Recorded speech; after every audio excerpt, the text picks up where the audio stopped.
Welcome. We'll just get in this podcast. Yeah, Let's keep just it do this. going, Let's roll man. with this. Yeah. Welcome to the Conspiracy Dad podcast. I believe we're tracking over there. We're good, right? Audio's good. Everything's good. Um, yeah, but before we get into the episode today, Dave and I were just talking and talking about film stuff. But my point was being on set recently, the idea of what is a professional, Yeah. and both in the music world, in the film world, I think in any world, I kind of take it as, so me as a professional singer, what does that mean?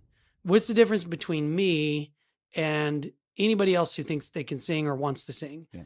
I would say the difference is if you hire me to sing in a professional setting, not that I won't make a mistake, but I can almost guarantee you that I will hit the song and the note and the lyric that I'm supposed to hit when I'm supposed to hit it. I've made mistakes, obviously. You've been witness to such things.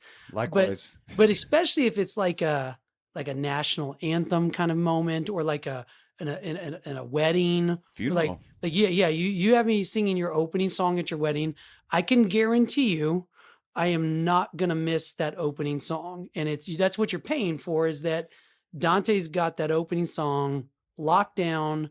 There will not be an issue. Yeah. We don't have to worry about it because he's the professional and he's taking care of it. Mhm. And so that was kind of an experience I had on set where very talented people, very good equipment. The moment is now, equipment doesn't work correctly and somebody on set doesn't know how to fix the problem.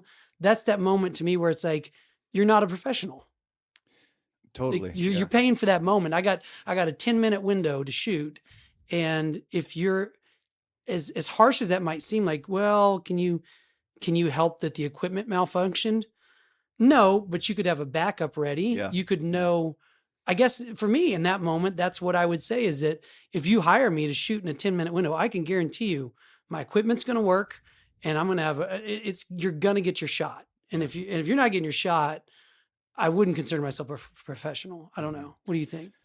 I agree on a lot of positions. Like a lot of what I did at the radio station was managing equipment, right? And we would do live remote breaks. And yeah, it got to be a real point of pride for me to go, we will be on the air. You know, like the generator's not going to run out of gas. The battery and the microphone's not going to go bad.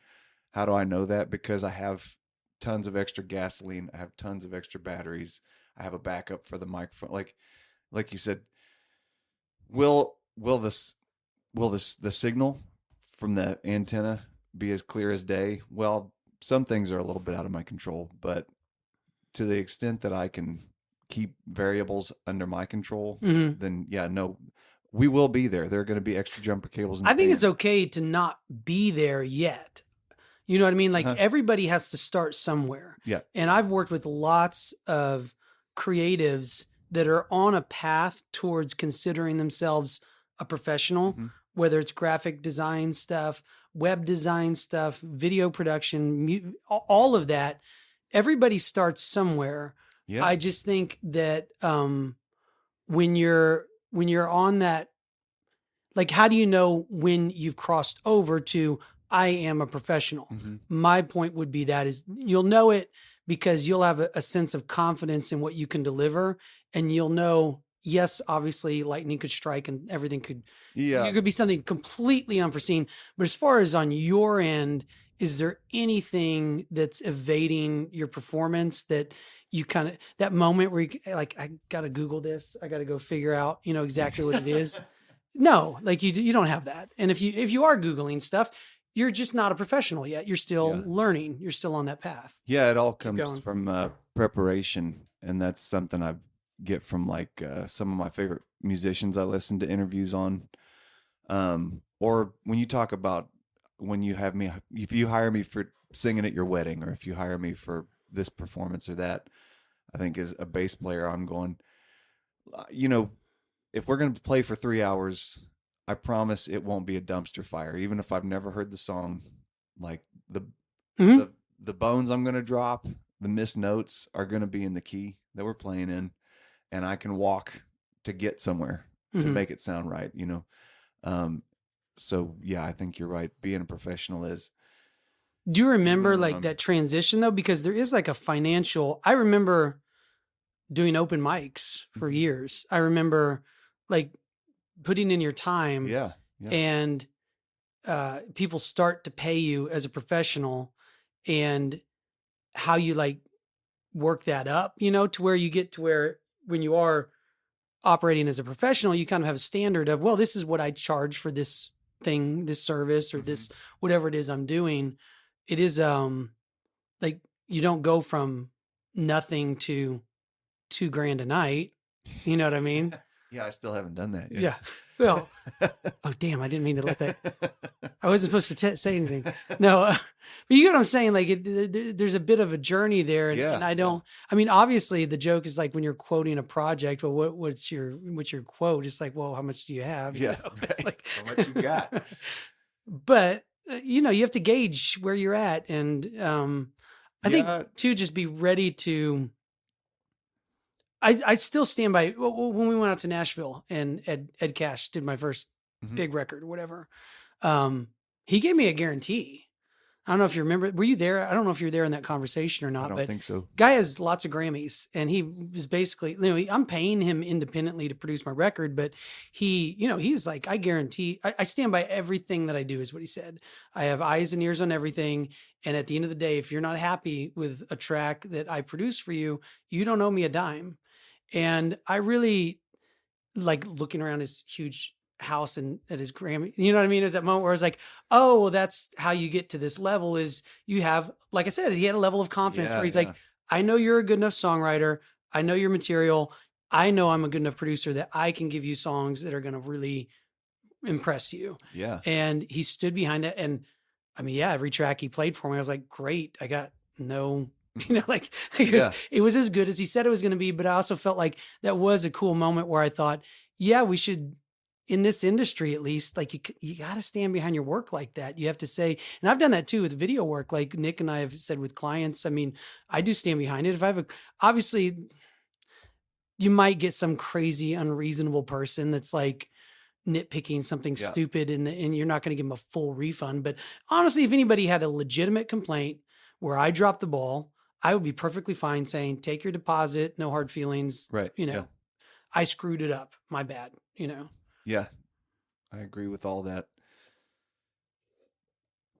If you are at a level where you can guarantee your work, you don't have a nice house with nice things in it by giving away a lot of money back to people that are taking Yeah. you up on that Yeah. I guarantee. think So, so. I think so. I think yeah. that, but you also, that's how you, I think, get to that position. It's all about reputation and you don't, you're not going to be getting hit up by major record labels to produce records if they think for a minute you might not actually deliver on, you know, Sure. Yeah. they're hitting you up for a reason. It's because they know you're that kind of guy who's going Yeah. to deliver Hmm. a Grammy winning record, you Yeah. know? So Part of that is not being petty. I just read a quote about that this week. not being Just, petty or not being Tom oh, Petty. no, you want to be You want to Tom be Tom Petty. Petty. I mean, petty as in the adjective. Um, like when you talk about, let's say you had a client that was being ridiculous and wanted their deposit back, and you're thinking to yourself, like,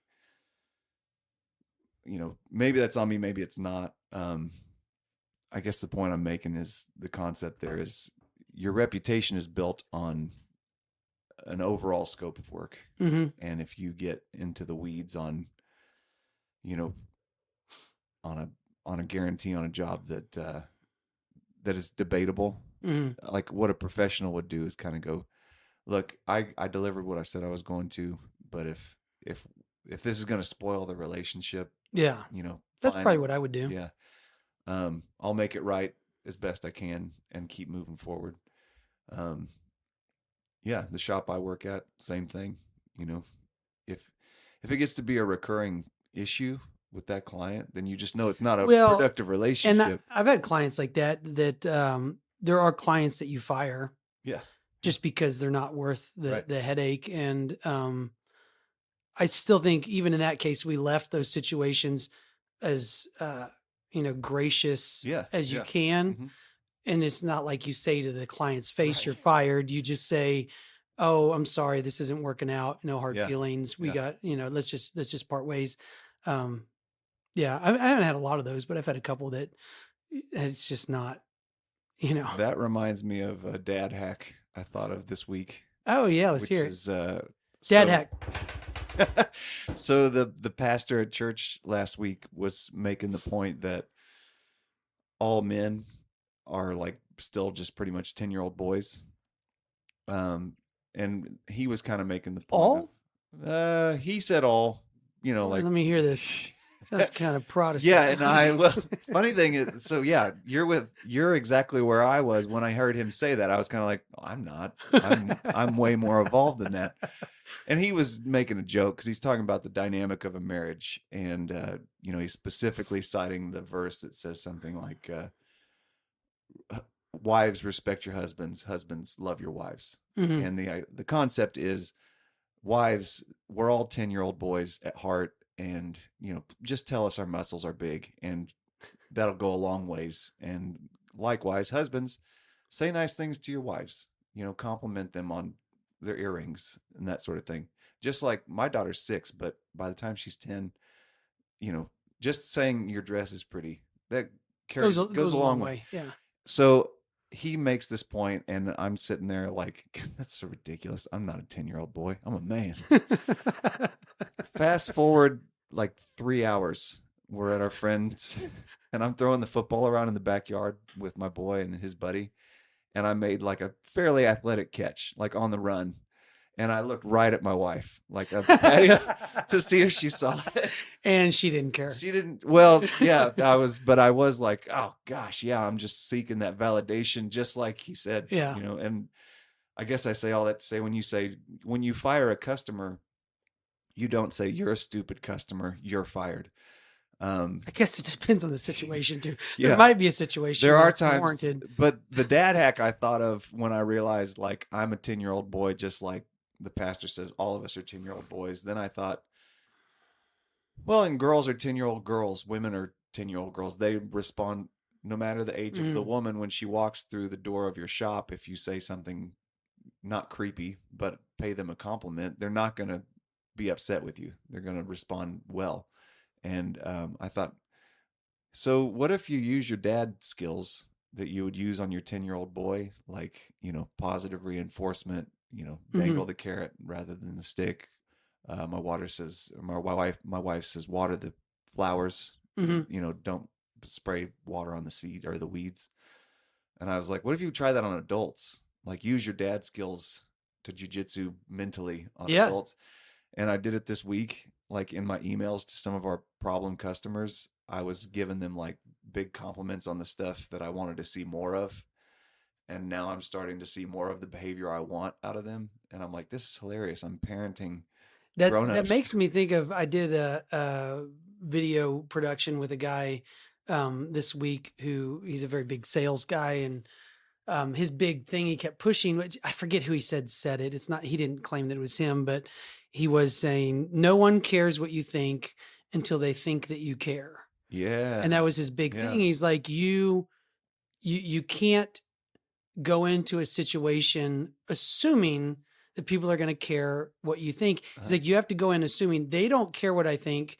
And so your strategy is to make them think that you care. I like that. And a big part of that is compliments, and is coming in and saying, you walk into somebody's house that you don't know, and, you see, I think he's talking about, if you see their family pictures, like, who are these beautiful people, or whatever, showing that interest, complimenting their family, people love that just like the 10-year-old boy. But I would say it goes beyond the 10-year-old boy. It's everybody. Like, it's important. I think it is important, not in a manipulative way, but it is important to compliment people and to remind people, like, and this guy wasn't doing it in a weird salesy way. He was doing it in a real, like, he's a devout Christian. And he's like, no, I actually do think that people are amazing, and their lives are amazing, and their families are amazing. And, reminding people of that is important towards establishing a relationship with that person.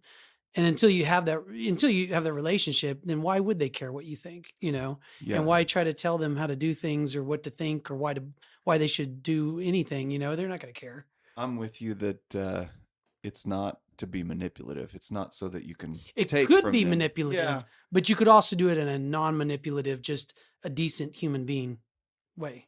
Yes. Our great mistake is to try to exact from each person virtues which he does not possess, and to neglect the cultivation of those which he has. Who's that? Somebody smart. Some But guy. I wrote it down because I thought it was smart, and I just think that's what you do as a dad. Yeah. You look for, that's what I'm trying to get better at as a dad. Look for virtues in my kids that I want more of, and like highlight those. And I think same goes with clients or prospective clients. You go, yeah, like if you're talking about prospective client, you say, boy, I can tell you have a real eye for value and quality. Mm-hmm. That must be important to you. And then, buy this product. yeah, speaking of quality, I make a really good one. Yeah. Well, before we've already a little sidetracked. I think too, there is feedback we've gotten that like, oh, we need to be more on topic. We do probably, but at the end of the day, the reason that we're doing this, both I think me and I think you, is like, look, I'm going to be dead one day and I want my kids and grandkids to know what I thought about things. And so I really don't want a whole lot of like pressure to say, oh, I need to talk about this specific conspiracy or something like that. It's a combination of conspiracy dad ideas and also just dads and just like, this is what I think. And if people resonate with that, great. If they don't, I don't really care. I mean, I don't know. I know it's a terrible business model, but this is not a moneymaker for us. So this far, is this is less of a business and more of a pursuit. Yeah, exactly. So before we get into we were going to continue talking about the Laurel Canyon. I thought it was a perfect opportunity to talk about what has been happening on the lunar surface this week. And you sent me a link to the Intuitive Machines lander that yesterday landed on the moon. And I actually listened to quite a bit of that, and I could not help that it was just, it seemed so, well, first of all, I don't know if you knew that it actually landed incorrectly. Have you followed up on it? I watched. It fell over. Did you see that? So the last I saw, and I was hoping maybe you looked at what happened today. So today being February 23rd, when we're recording this, the moon lander landed yesterday. I watched around 6:30 Central Time is when it touched down, as far as I know. Of course, allegedly. Yeah. So, man, I think it did touch down. Well, my point is, okay, guys, we were playing golf on the moon. Yeah. We were driving around in a golf cart on the moon. We were doing backflips on the moon. Yeah. We were like this, that's what I mean by like it landed and it fell over. And we're using all of the technology we have now in 2024. And it seems like we can barely get a remote lunar module just to land on the moon and take some effing pictures of things. They couldn't even do that. It fell over. Okay. And the whole time it's like, I want to be like, pause, NASA. We were playing golf on the moon. What happened? Yeah. Why do we need to send up a lunar lander? Why is a guy not up there? Why isn't a person on the moon right now playing with moon rocks, showing us how easy it is to go on the moon when they made such a big deal about like 52 years and no one's been on the moon, blah, blah, blah. And now we're barely able to get a lander onto the moon. It was a pretty lackluster finale. I was expecting to see something. I didn't see anything. The part I watched, so somewhere around 3:30 was supposed to be the initial touchdown. I log in, catch the stream. It says it's been pushed back to 4:30. Okay. I get on at 4:30 and they've got these broadcasters who are not broadcasters. They're just NASA dorks that are doing their best, God bless them, to try and stall, because now things are running behind and they're going, well, it's looking more like 5:30. I jump on at 5:30. Well, okay, it's running behind still. No, 5:30 I think is when they were getting close. And they're just like, this is all day. Yeah. It was late. I didn't watch up because you until- texted it to me about 4:30 or so. Yeah, so 4:30 is when it started looking like they were kind of getting close. 5:30 is when I get on the stream and they're like, we're almost there, but they're having trouble with communication from the moon landing. Yeah. So the guys are going, standing by. We're waiting for some communication, and the live feed that you could watch on YouTube at the time is just 3 shots of 3 separate rooms of scientists. No moon. just tapping on a computer. No moon surface. And then finally, whoever's in charge of the operation, it's just an audio feed of him going, well, we're regaining the connection with the communication, but it is confirmed we are on the moon. And I thought, well, they faked it better last time. Yeah. And if you were going to do that, why didn't you just say you landed on the moon 3 hours ago? That's all I kept thinking was all they're doing is showing how stupid it was to believe that they were on the moon 52 years ago.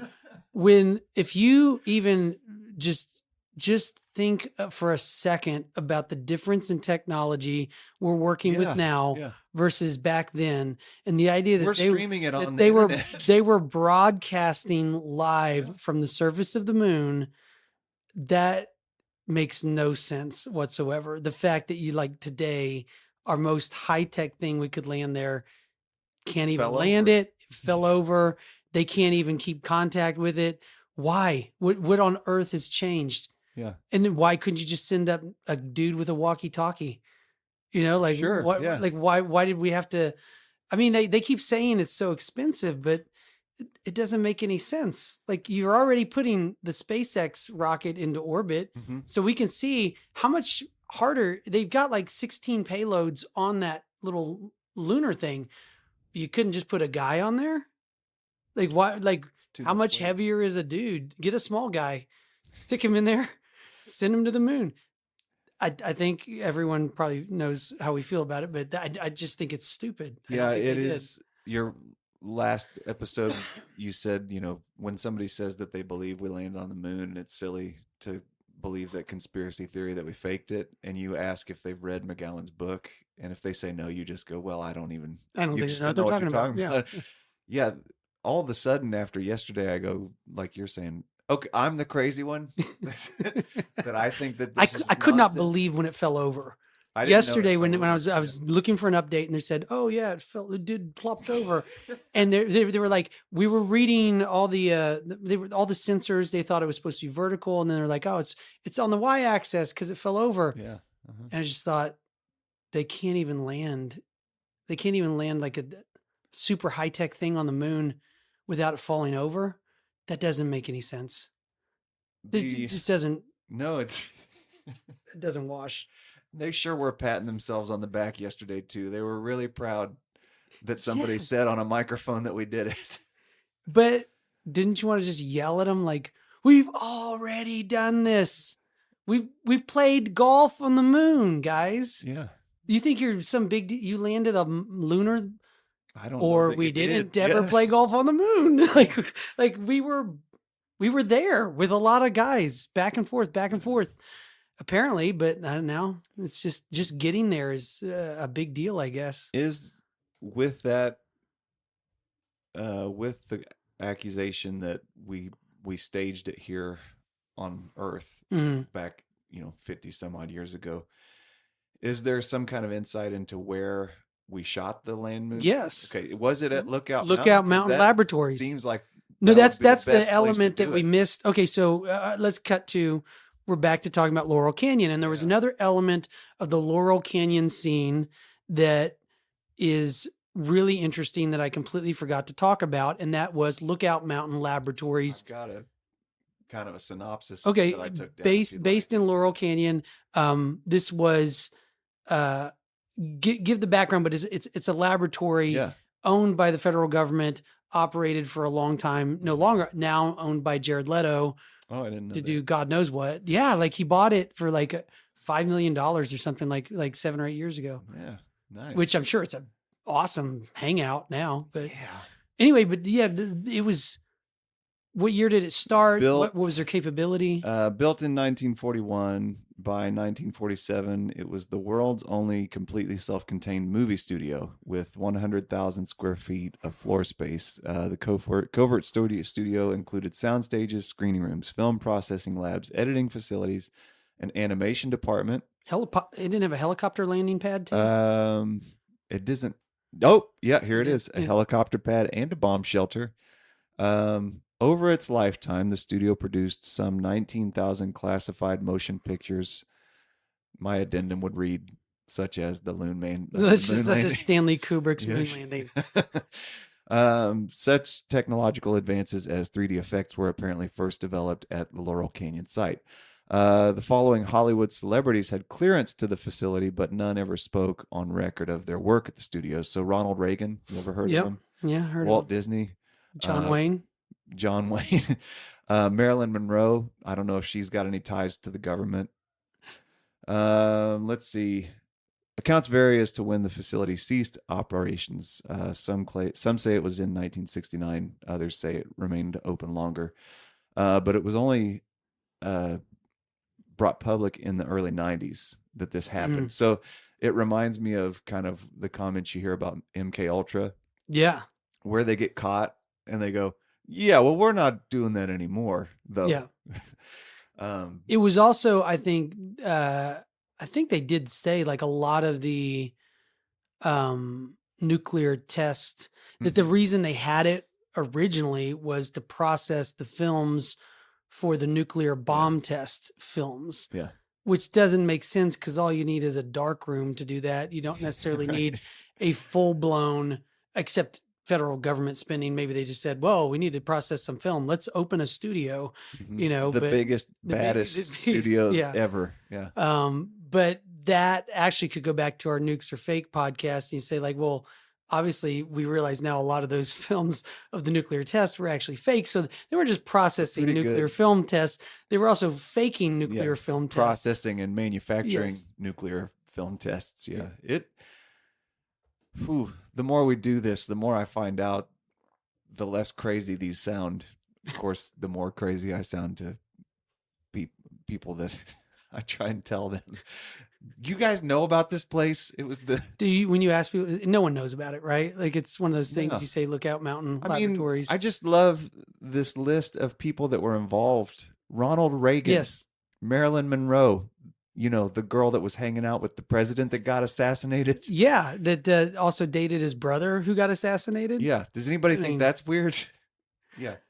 John Wayne. Who was caught on camera with Lee Harvey Oswald in the background. Yeah. That's not weird. Probably somewhere near Lookout Mountain. There are a couple of chapters in this book that I thought that's a separate episode all by itself. Like Harry Houdini is one. Yeah. Graham Parsons is pretty interesting by himself. But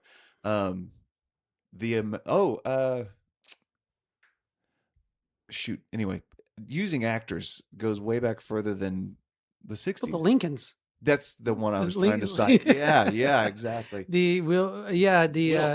John Wilkes Booth. Yeah. That is, well, we'll do that on another podcast, but Dave McGowan also did a long series called How Everything You Know About the Lincoln Assassination is Wrong. And I'm halfway through reading that right now. And it is one of the points he makes, I'll just do as one tidbit, is that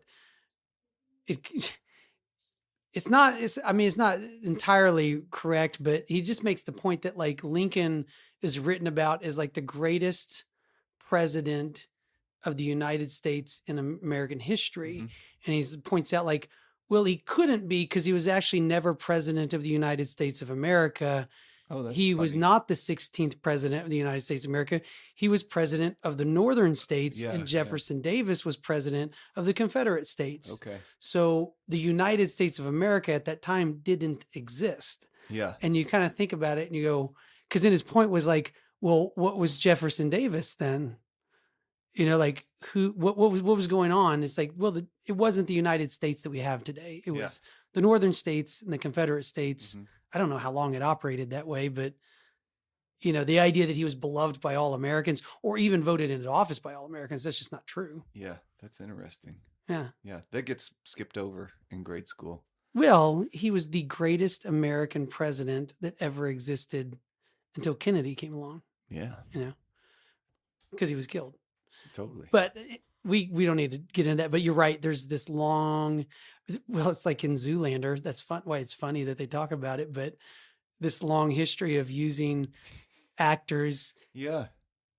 I mean, that's wild if you think about that film, Yeah, Zoolander, I forgot all and how about they it till you joke just about mentioned it. that. Yeah. And then if you actually It's think about it, preposterous until it's not. Yeah. and then it's like, well, actually, they've got a long history of using actors Mm-hmm. to influence politics. Uh, Speaking of actors, the Young Turks, I never could find. I mean, I didn't look long and hard at it, but I couldn't find why this group of actors was called the Young Turks. I kept finding references to Young Turks as like actual political activists in I different don't parts know of the where that world. name comes from. So if anybody knows that, help me out. Aren't the Young Turks? Isn't that though a reference to the Ottoman Empire though? Yeah, yeah. I mean, in Before Hollywood, right, exactly. But this and group then of now it just actors. refers to that Cenk Uygur guy who's really obnoxious leftist on YouTube. Okay, so yeah, I mean, I don't even know who that guy is. There's a YouTube presence of crazy communist leftists that are called the Young Turks Okay. now. Well, I But wish they wouldn't put so many on Google because it's making it hard for me to find when I'm looking up Peter but you're Fonda. talking about like Peter Fonda and uh, Jack Nicholson, Dennis Hopper, Warren Beatty, Roman Polanski. guy, Miss Dennis Hopper. Yeah, he was fun. Yeah. Um, I couldn't. I was glancing through the book today. I couldn't find his background because I thought Which that would one? be Dennis Hopper. I was, they so many times in the book, McGowan covers people's ties to Mm-hmm. military intelligence and things like that. Hopper was in and around a lot of weird things in Laurel Canyon. Mm-hmm. The thing that comes to mind for me, like off the top of my head, is I think he wrote. Did he write, produce, and direct uh, "Rebel Without a Cause"? Or how No, was he in? I mean, I don't think he did. It was the other. It was Easy he did Rider. Easy Rider. Yeah. Um, the point is, there's the "Rebel Without a Cause" curse, Uh huh. and you know there are four actors that all died within less than 10 years of making the movie. All died in the Laurel Canyon area. James Um, Dean being probably the right. most famous. Yeah, yeah, He died James. in Laurel Canyon. I bet I can find it real quick because, yeah, of the four actors stricken with what has been dubbed the Rebel Without a Cause curse, two were former residents of Laurel Canyon and another lived. Who are the other ones? Like Steve McQueen or something? Or Let's see.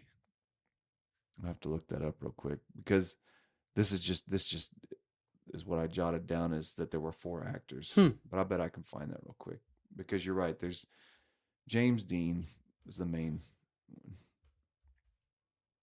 that's interesting. Well, while you're looking that up, just to button up the weirdness of that Lookout Mountain Laboratories. So, a lot of people have speculated. I mean, just the fact that we were operating that movie studio, massive, massive movie studio for decades, with I guess the only real explanation for having it was to process the films from the nuclear test. Seems like a lot. Um, when you think about the, you know, the influence that we might have on Hollywood, and I mean, I think that could have been a huge part of like a hub for a lot of, whether it was the music industry or the film industry, or it probably was just like their go-to for any kind of propaganda Hollywood connection. Looks like that's where it was all happening. Yeah, that's one of the comments I jotted down too was like in conjunction with Vito Pelikas and his freaks, which got to be known as the hippies, going to all these clubs. It's almost like it was a coordinated idea to have these young Turks showing up at the same clubs, Hmm. to where all of the national, like the public attention was on Sunset Strip and Laurel Canyon and the Hollywood area, and these actors and these musical celebrities all in this one area. Do we And like, know if that studio actually produced major films that we saw that like they came directly out of that studio? I don't know. Yeah. Um, I did find the four names though. Oh, who were they? Yeah. James Dean, James Coburn, Natalie Wood, and then there was one more. They were all in Rebel Without a Cause? Yeah. I believe so. Yeah. Natalie Wood was the last one to die. Who directed Rebel Without a Cause? Let's see. Pretty sure Hopper was the director. No, I feel like I don't No? think that's right. Okay.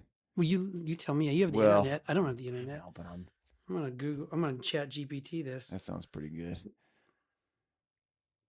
This is listening back to our last one where I was saying, who directed Rebel Without a Cause? how hard it is to Nicholas Ray. Oh, okay.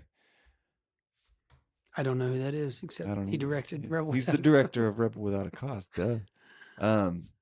There are so many tie-ins in and amongst all of these things, and McGowan kind of weaves it like a quilt. You know, I mean, it's Hopper is in and around so many dark stories throughout the '60s with all of these actors that it's hard to get like a narrative into a 30-minute section of a podcast.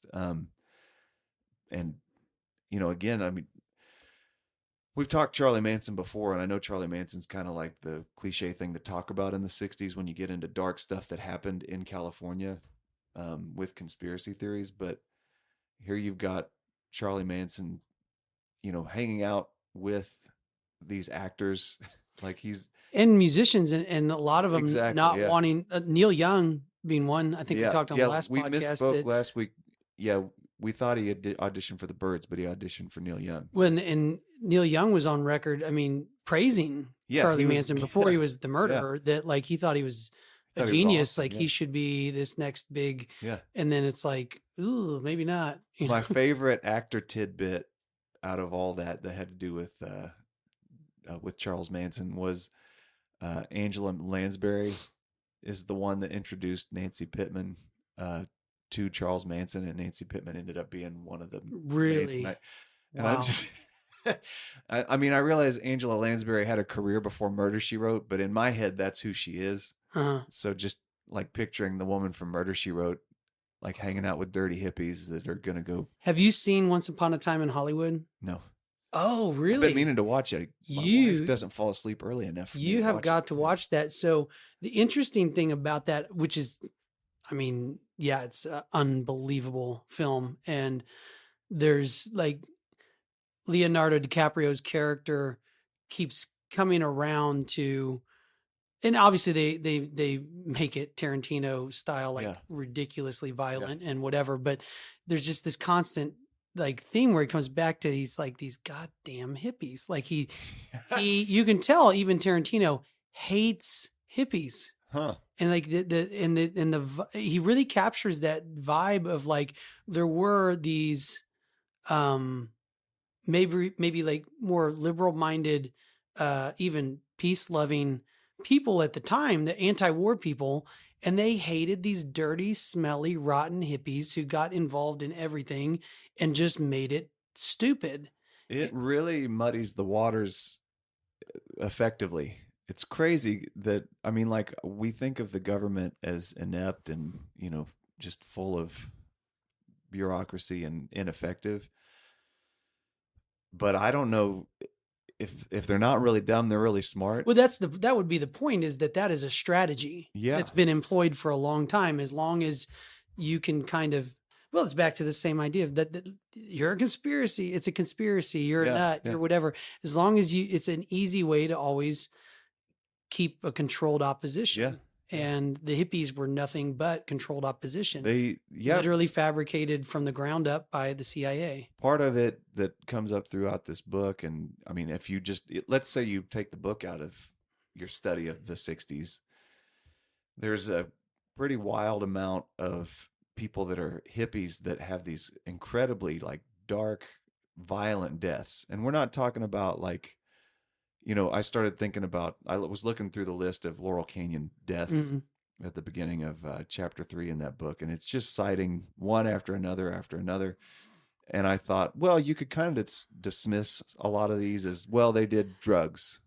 And when you do drugs, bad things happen to you. Didn't he give like a number though, where it was like 1 in Oh yeah, last week like we were talking about 500 people? Like if you yeah, knew, if the same stats applied to like just general yeah. population, you'd be like, people are dying left and It right. Oh was my yeah gosh. within the numbers start to the murders kind of creep or the excuse me the untimely deaths they start to creep into the early to mid 70s. But yeah, I mean from 65 to about 75 there is this what looks to me to be a very crazy amount of untimely deaths with weird circumstances around them, um, of all of these people that are tied in with these bands. And when I was looking through it today, like I said, I was thinking like, well, if I were talking to somebody that's a mouth breather about this and I start listing these off, the surface level of the conversation is, yeah, they're doing a lot of drugs. Bad things happen when you do drugs. You drown,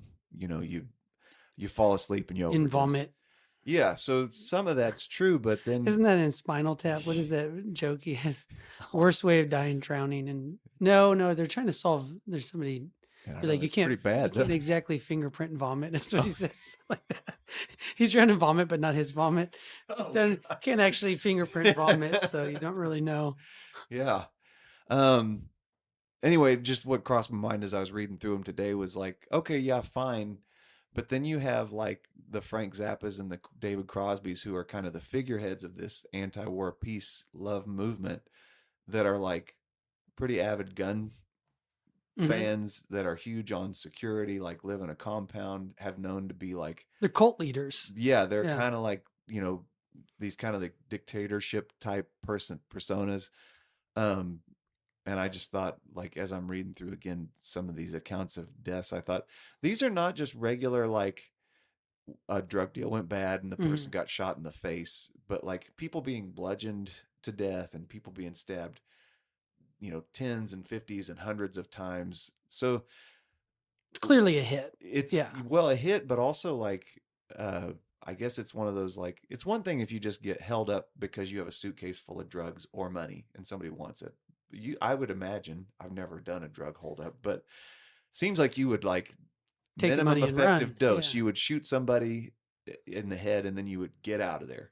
But a lot of the murders that you see here are like somebody It's like really once upon a time in Hollywood. It's like, just which you haven't seen, but at the end, yeah, like yeah, violent murder that's yeah. just like ridiculous, terrible murders. Yeah, I mean it's pretty crazy, and again, it's the ties that you know Manson gets pawned off as like a crazy person, which he is, but you know, in the general public narrative, it's almost like this guy came out of nowhere. But the more I'm reading Oh, but about if these you read things, like Tom O'Neill's book, like he didn't come out of nowhere at exactly, all. yeah, Like yeah, he was MK Ultra, 100%. yeah, Whether they, who knows if they had him in a program, but lots of stints in jail, uh huh, all kinds of disturbing, you don't even want to know about sexual, psychological mm-hmm, manipulation. And, that guy's brain was washed, uh, you know, why is he crazy? Well, I don't know, do that much acid. And, I think he was programmed to be the yeah, cult leader that he was. yeah. And maybe that just happened in a vacuum, but The sure one thing looks I like was going to ask you not. about was some of the more like seemingly gifted artists from that time. So like Gene Clark was one I remember them talking about. Um, who was another? Brian Wilson from the Beach Mhm. Boys, and then I forget the third Who one. also loved Manson Yeah, before he was totally. a Yeah, murderer. Yeah. him and the other Beach Boy, Dennis Wilson, spent a lot of time with Manson. But Brian Wilson specifically is one that's got a history of like mental issues and like found just wandering the streets in his underwear, that sort of thing. Um, and so when you like start thinking about MK Ultra type operations, and Manson having been brainwashed possibly, and or like, and then plug a little bit of Zoolander into there, all of a sudden you go like there are these accounts in the book that McGowan is quoting where people would talk about like Gene Clark. Oh, he wrote these amazing songs and he was really gifted, but there were times where he would like on a dime it was almost like he was a different person, Mm. you know. And I get that some, especially like eccentric artist type, you know, they're kind of all over the place. They can be moody, which is part of the genius. And the other side of the coin would possibly be like this erratic behavior. Um, but after reading so much of the book, you starts to wonder. I start to wonder, like, well, early in the book, McGowan starts talking about somebody in that Laurel Canyon scene whose dad was a psychologist and spent a lot of time working on government experience in and around, government experience experiments in and around MK Ultra. Mm-hmm. Um, and the idea of being like creating an operative that they have two personalities inside of them, you know. So that just got me thinking on these artists that You're wondering if they might have been in on it or kind of just in on it, or useful if idiots they that they didn't really even understand that they were being manipulated. not so much wondering if they got manipulated, but more like, did some of these artists, when they had been, you know, they disappear for a few days, and what we think they went on a bender or, you know, whatever, did they get put into a room somewhere, and did they get Very well brainwashed? could You know? happen. I mean, I think that's the genius of a program like this is that you could always easily blame it on a drug problem. Yeah, You could easily blame it on a bender or whatever. And in reality, you could have had them in a van out in the middle of nowhere and, you know, you're brainwashing them to think some sort of nonsense. yeah, I mean, how deep does it go? That's the problem with having a program like this is that we just have no idea. yeah, And the fact that it existed is enough to make you wonder, yeah, like, yeah, well, you know, we know in the case of Charles Manson, it ended very badly, you know, yeah. that there might be lots of other, even, you know, people speculate about like Graham Parsons and Mm-hmm. even Jimi Hendrix. And there's people that, did they just die of a drug overdose or was there something else going on there? Or, you know, if you have people that you've, you know, I guess you've encouraged that whole life, it makes it very easy to push somebody over an edge, you know, where maybe you didn't directly Mm-hmm. whack them or whatever, but maybe you pushed them in a certain way that Yeah, you knew right. their mind's not going to be able to take much more of this. Little bit of column A, little bit of column B. Some of these people possibly knew too much and were I think it goes back to drowned. the managers and Yeah, the yeah, people. It's the names that you don't know. right. You know, it's Jimi Hendrix manager. He was, I think he was MI6. I think he Uh-huh. was, but like guys like that, like what are you even doing in the music industry? Like, why are you, Oh man, yeah, you we know? don't have time to get into it. And I also only listened to that chapter once, but one of the last chapters in this book starts to get into new wave Mm. and like punk and, Oh, you fits know, in the like tantrums. no. He's, you know, he's CIA, right? You mean like the The pretty the current the band fits in the current No. his family's all CIA. Yeah. No, this is talking more about like back when like bands like B-52s and Mm. Social Distortion and things like that were coming out. But it's funny, McGowan starts talking about this family 100 years ago in England, the Copelands. And Hmm. he's talking about this and that Copeland, such and such Copeland, and Miles Copeland. Before, as after a while, I'm kind of like, Copeland, isn't that Stuart Copeland? Is he with the police? And sure enough, McGowan Really? makes this connection of Stuart Copeland's family, and McGowan's the way he brings it all together. So it's this military intelligence family that did a lot of traveling in and around these different government coups and things like that. And then by the time, oh, I think it's Copeland's brother, maybe Miles Copeland. He goes from like, just like you said about these other managers, this is what brought it to mind. He goes from doing all these like clandestine operations to all of a sudden just becoming a booking agent for bands. And then he puts Stuart Copeland in touch with Gordon. What's Sting's real name? Gordon. uh, Oh, I can't remember. anyway, He connects them. he connects, yeah, and with the guitar player that I now his That's name so escaping me, funny but that now you say that. The Shumway, one Gordon Shumway, is it? the one person, well, actually I know a couple, but like the one person I know who does work a lot of the time in Langley, um, also, when he's not doing that, is producing live music events. Oh, no kidding. Yeah, and I've always thought that was a funny combination. I don't know why. Gordon but, Sumner, Stink's okay. real name. Sorry. But isn't that strange that like, um, yeah, he works for the agency some of the time, and then Yeah. when he's not, he specifically works in live music production, live events, and I think I do know from the live events he just really enjoys that.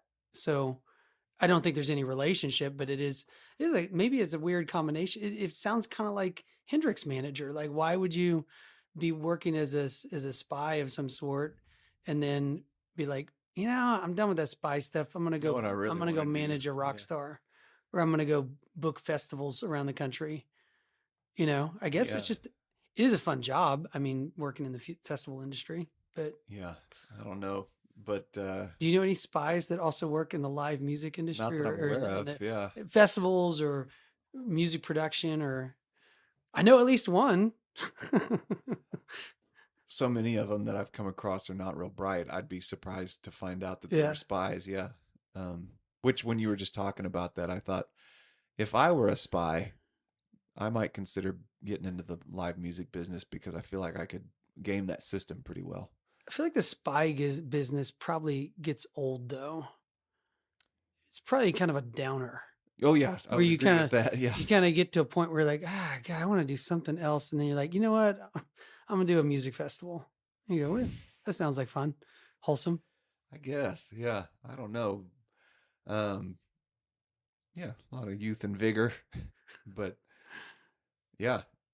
Um, I could give you some more actor stuff.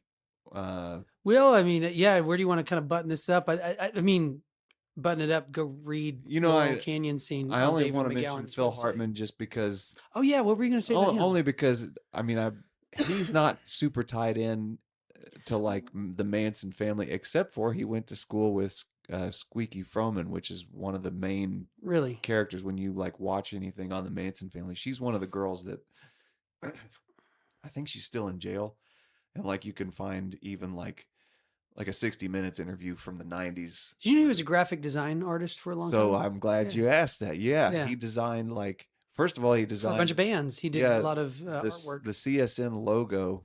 You can Google it. That's one of the more iconic Crosby, Stills and Nash logos. Phil Hartman designed that.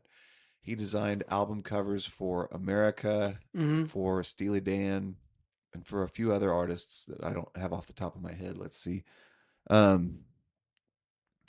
But yeah, he was also a roadie for Jimi Hendrix. Yep. So, I mean, like, it's just, he's one of the coolest characters of the 2000s. And he wrote Pee-wee's Big Adventure. Oh, I didn't know that. Yeah. What a crazy, we should just do a story on the life and times of Phil Hartman. That's a wild story, actually. I mean, okay. Even just his whole life story is nuts. This I didn't think of his death as a conspiracy necessarily, but McGowan's book says, let's see. He was murdered in his Encino home on May 28th, 1998. The official story holds that it was his wife, Bryn, who shortly thereafter shot herself with a different gun, naturally, and reportedly after she had left the house and then returned with a friend after the LAPD had arrived home. There is a very strong possibility, however, that Phil and his wife were murdered, with the true motive for the crime covered up by trotting out the tired but ever popular murder-suicide scenario.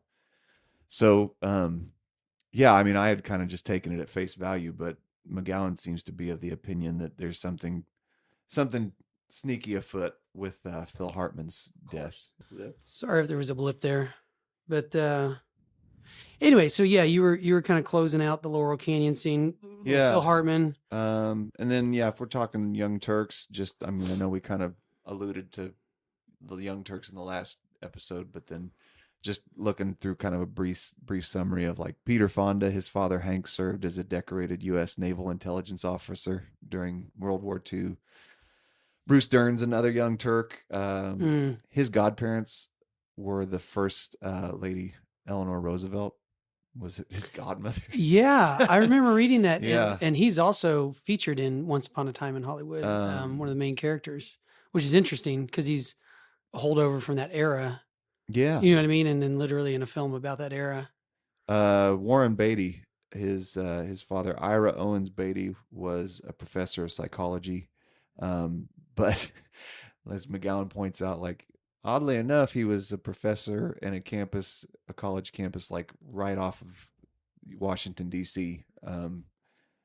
His father moved to Newark, Virginia, and then later he went to Arlington, which is the home of the Pentagon. I mean, like his dad's this high profile psychologist that is not, documented on government payroll, but Neither was Bob Lazar. yeah.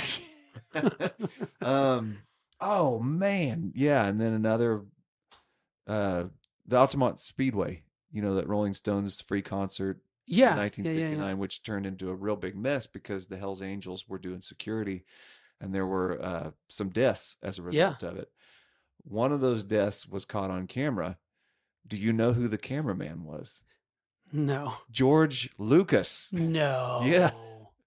Really? George Lucas, who spent some time working. Let's see. I'm almost certain it says here he spent some time working at that Lookout Laboratory with Steven Spielberg. So the point here is like we're talking the end of the 60s. George Lucas happens to capture the least obstructed camera angle of this particular murder. And, between the Manson murders and then this Altamont Music Festival, that was kind of a couple of like nails in the coffin for this whole free love hippie movement, which ushered in arena rock and then new wave. And then you've got Lucas and Spielberg coincidentally become like the largest filmmakers in the country and the world, Didn't Spielberg's wife or sister also work for the CIA? I don't know. I didn't see that. I think his sister is CIA or it might have been FBI actually. But I think there are some connections there. So I did just wanted to make sure to deliver a little bit on like we were talking about last time. I know we keep kind of wandering into music territory, but the thing that was really surprising to me in this book was how much Hollywood and celebrity, like actors and things like that are littered throughout a lot of these stories. And of course, like those Manson murders were more of like actor type people that were victims. I mean, Sharon Tate, for instance.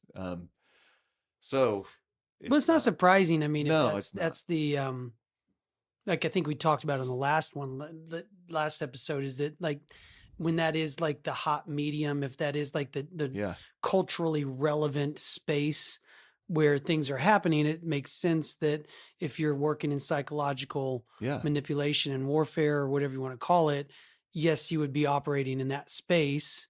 And probably it's moved some now to internet and it's probably still some Hollywood. I don't know. We've never sold our souls to the, MK Ultra, like that's probably never made it in music big, because we weren't like, whacking, dignitaries on the side while we're playing gigs. Would have got a lot further.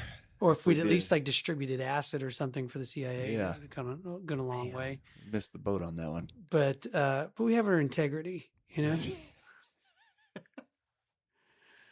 I just think that a lot of those people, I guess that was my point, is that I think were a lot of these artist spies, were a lot of them like I think that, like I said, the managers, I think there's people behind this. I think a lot of them are useful idiots. I think they are artists. They are doing their thing. I'm not saying that they weren't real artists. I just think that maybe their careers were nudged along in a certain direction because it was convenient for the people that were pushing that. Yeah, I agree. It's in this, certainly in that area or in that era, it looks like we saw who the powers that be wanted us to see. Yeah. Front and center. And I think you're right. You can't count on some young 20-something rock star whose mind is constantly fried on acid, alcohol, and pot to do what you want them to. Like, hey man, we need you to do this like really specific assassination. Some of them you couldn't, but like that's kind of, I think, his criticism of people like Frank Zappa. Yeah. is that he didn't do drugs. Right. You know, Yeah. and there's some of these guys that were more like cult leaders, and it looks pretty bad that they would encourage a lot of their groupies and stuff to be, but they would never participate. And it's clearly because they probably, whether it was like, you know, I think spy Crosby was stuff that or way just, too. yeah, there was a lot of them that they didn't, they looked like cult leaders. They did not look, they were using drugs and rock and roll and all that to manipulate everyone around them, but they didn't actually partake in it. Yeah. And they're the ones that are still alive today. God, the amount of deaths that come from that era is astounding. There's a back in the, I think in the early 90s, they did like some sort of we did at our church locally, they did some sort of fundraising to rebuild like a parish center or something. And so part of what they did was sponsors would buy bricks that were engraved and put into the ground outside of the church, and you would dedicate them to like your grandparents or like your whatever, and all these different bricks. And one day somebody pointed out, I was like looking down, and in the 90s, somebody bought a brick and it just says on the brick, "Pray for Frank Zappa." Oh, I thought it was the funniest thing I've ever great. seen. Yeah. It's like all these different grandmas and grandpas. It's like, "Pray for Frank Zappa." And then I thought like, well, probably should pray for Frank Zappa. Yeah. Why not? I'm not a nice guy. Yeah. This is believe it or not, the first week I took time to actually listen to Frank Zappa's music. I mean, it's not something you hear on the radio very much. A lot of people are fans of Frank Zappa, but you have to actually seek it out. You know, it's not it's not like Skinner where it's just on all the time. I've thought he was funny in some of the film stuff he did. I think I've never really liked his music at all. Man, you can tell it's a pretty active mind. He's, cool cool arrangements, and I'm gonna have to go listen. You to can some tell. More Frank Zappa. You can tell why stoners like it, because there's like some like the song I heard. I won't repeat it because this is a family podcast, but this is a really funny, dirty song that I listened to. Well, so there you go. There's a guy making stoner music. Oh, is actually not a stoner. Yeah. So why are you making stoner music? Yeah. You know, it's a little too on the nose. Anyway, right. Thank you for listening. This has been a kind of a improv throw together podcast. Sorry if we wandered. I really tried to make an outline more than once between these last two episodes, and there's just so much. The Lincoln assassination is going to be really hard because I'm trying to right now, and it's more convoluted. I mean, because it's all like old names that we've never heard of. Yeah. And it's like, well, I have no idea who that person is, but there's a history there. So anyway, thank you for listening to the Conspiracy Dad podcast. We'll see you guys next time.